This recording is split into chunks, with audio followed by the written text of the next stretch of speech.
want you to meet that. I don't want you to experience that. I want you to rest in peace. Usati waita zvakawanda zvemunyika muno. There are young girls and boys who were looking up to them. But they will be our leaders of tomorrow. Listening.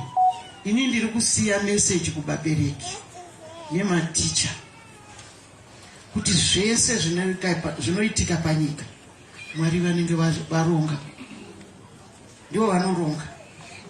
Zvese zvinoitika panyika hazvingoitika mahara. Mwari vanenge vane chikonzero chekuti zviitike. Varonga upenyu hwevana. Ngatibvumei titarise kuPsalms 121.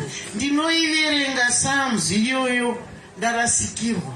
Nhasi ndaiverenga futi ndakagara pano. Ndati aid wangu ngaaende anotora ndiverenge. Ndiverenge kusvika ndidzikame chaiyo.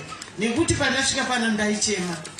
But ndati ndikaverenga Psalms 121. Inondiudza kuti nganditarise kumakomo. Ndiko kune zvese zvandinowana upenyu hwangu kana pfungwa dzangu dzinodzikana kana ndikatarisa kumakomo. Nekuti zvese Mwari ndiye anozviita. Ndiye agere kumusoro-soro.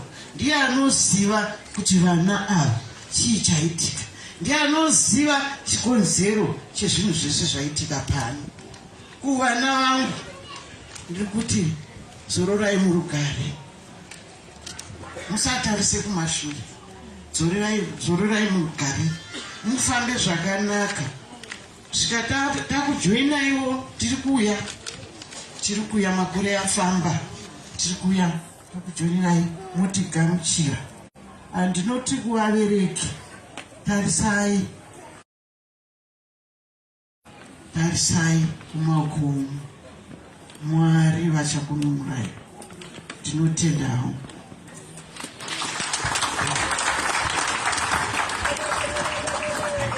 Ngatirambe chiwa maoko.